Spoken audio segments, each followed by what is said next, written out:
یه فیلم جدید توی ژانر وحشت که امتیاز IMDb 6.9 و امتیاز روتنش 90. توی این ویدیو میخوام بگم توی ذهن سازندگان فیلم توگدر چی میگذشته که این فرم رو برای فیلمشون انتخاب کردن. میخوام این فیلم رو موشکافی دقیق بکنم و بگم باید نماها، دیالوگها و داستان این فیلم رو از چه زاویه‌ای دید تا متوجه بشیم این فیلم دقیقاً داره ما رو از چی توی زندگی خودمون میترسونه. سلام، به کانال سینمازیز خیلی خوش اومدید. اینکه این ویدیو رو برای تماشا انتخاب کردیم باعث افتخار منه. بریم برای تحلیل دقیق فیلم توگدر. بعد از سکانس پیش درآمد فیلم برش میزنه به مهمونی خداحافظی تیم و میلی. اونا قراره از شلوغی شهر فرار کنن و برن توی یه روستا زندگی کنن. توی شلوغی مهمونی فیلم تیم رو روی تراس نشون میده و میلی رو توی خونه. اونها از هم فاصله دارن. دیالوگ بین میلی و دوستش هم به همین اشاره داره که رابطه 10 ساله اونها دچار مشکلاتی شده. توی این سکانس یه چیز خوب برای ما جا میفته و اون اینه که میلی مایل رابطهشون رو وارد فاز جدی تری بکنه، اما تیم تردید جدی درباره این قضیه داره. میلی میخواد همچنان به تیم بچسبه اما تیم اون رو پس میزنه. تیم 2 تا تجربه ناخوشایند توی گذشتهش داشته. یکی وقتی بچه بوده یه موش مرده بالای چراغ اتاقش بوده و از بس این موش خورد با دمای چراغ فاسد شده، اون اصلا بوی تعفن جسدی که داشته از هم میپاشیده رو حس نمی‌کرده.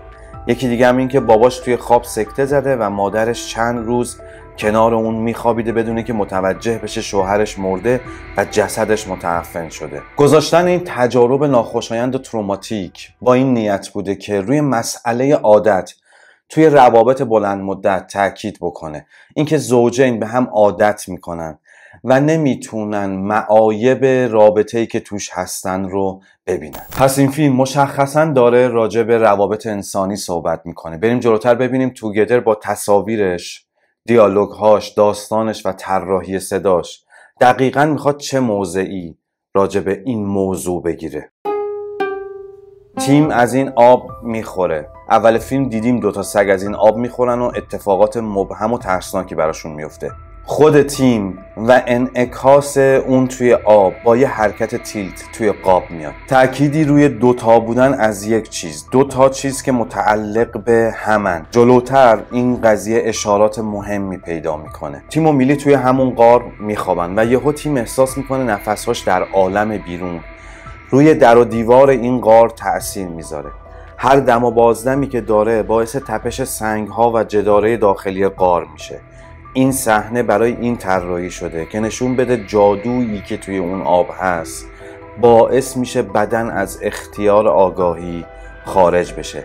اجازه بدن میفته دست چیزی بیرونی. بدن بی اجازه ذهن به سمت بدنی دیگه میره. اشاره به کششی که بعداً میبینیم توی خواب، یعنی وقتی که آگاهی از بین میره یا زمانی که ذهن خسته است، مدام بیشتر و بیشتر میشه.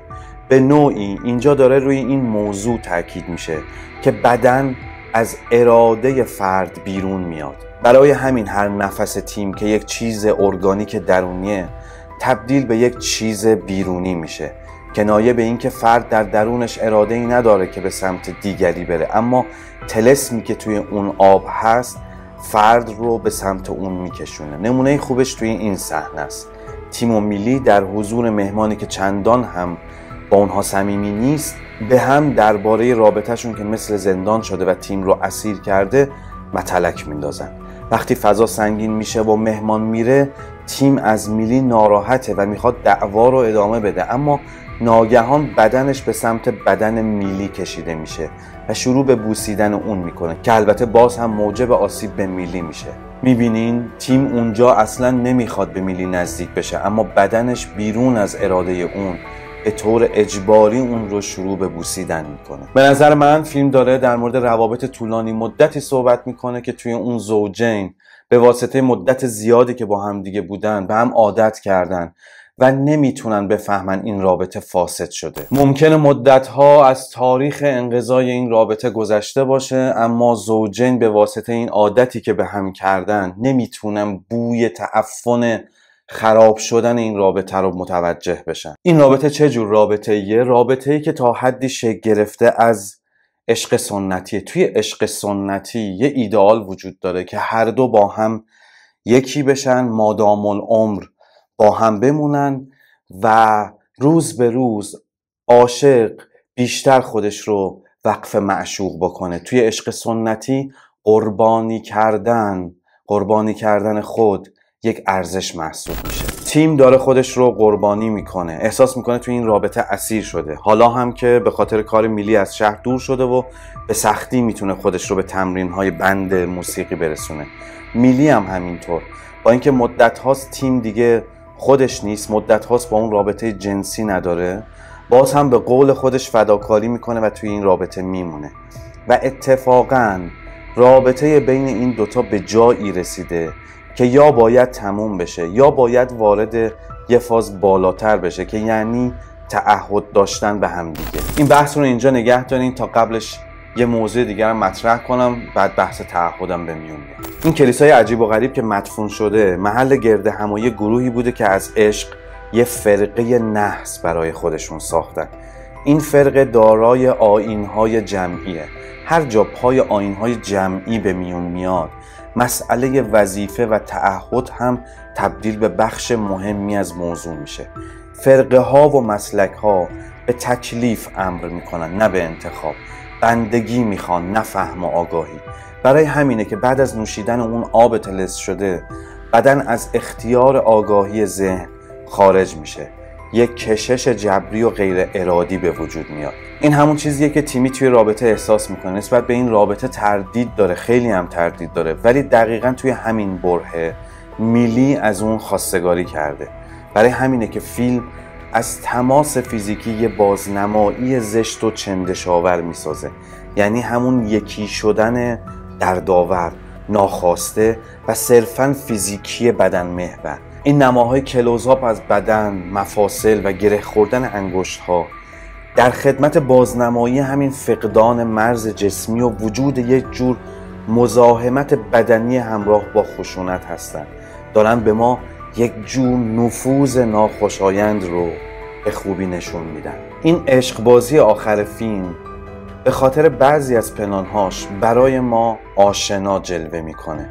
به واسطه گرفتن نماهای نزدیک واید از صورت میلی که چهره اون رو از ریخت افتاده نشون میده. این قاب‌ها رو یه جای دیگه هم دیدیم توی صحنه عشقبازی توی توالت مدرسه. این کمپوزیسیون که چهره از ریخت افتاده میلی رو به تصویر میکشه اشاره داره به نگاهی که تیم نسبت به اون داره به ما میگه نگاه تیم نگاهی شیفته نیست، نزدیکی با میلی برای اون جذاب نیست. ما دیدیم صحنه قبل از توالت مدرسه تیم و میلی با هم دعوا کردن و قرار بود از هم فاصله بگیرن، یعنی منطقشون حکم کرده نیاز به فاصله از هم دارن، اما اینجا تیم مثل یک زامبی ایستاده و بدنش برخلاف ذهنش اون رو به سمت میلی کشونده. پس با تکرار این نماها توی عشقبازی آخر فیلم داره میگه هنوز چیزی تغییر نکرده، هنوز این رقص و این رابطه جنسی چیزی بیرون از اراده،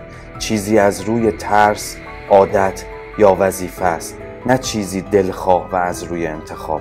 توی این صحنه میلی که میدونه داره ازش خون میره و نزدیک مرگه به تیم میگه برو و خودت رو از این رابطه آزاد کن، اما تیم در نهایت به خاطر اینکه عادت کرده به این شرایط و نمیتونه فساد این رابطه رو درک بکنه دوباره عمل ادغام رو انجام میده و اونها در نهایت یکی میشن. به یکی دیگه از کت‌های این فیلم هم اشاره کنم و بعد تمام. بعد از صحنه توالت مدرسه به واسطه رابطه جنسی انگار اون طلسم وارد بدن میلی هم شده.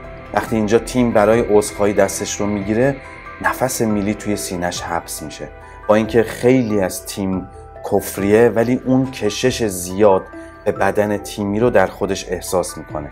همون شب وقتی خوابه و آگاهیش خاموش شده بدنش اون رو به سمت تیمی میکشونه و اینطور به شیشه فشار میده. به این نما دقت کنید چقدر شبیه صحنه اعدام توی فیلم هاست. پاهای میلی از زمین بلند شده و داره تکون میخوره. مثل صحنه‌هایی که احتضار فردی که به دار آویخته شده نشون میدن. فیلم داره میگه این کشش هیچ نشونی از زندگی در خودش نداره، تماماً مرگ و فساد و تباهیه. چرا؟ چون از روی اجبار و تعهد ناخواسته است. شما وقتی فیلم رو دیدین چه چیزهایی به ذهنتون رسید؟ از فیلم خوشتون اومد؟ با حرفی که میزنه موافقین یا مخالف؟ توی قسمت کامنت ها برام بنویسین. من از شما چیزی یاد میگیرم و گفتگو با شما برای من خیلی ارزشمنده. مرسی که همراه سینمازیست هستین. تا ویدیوهای بعد، خداحافظ.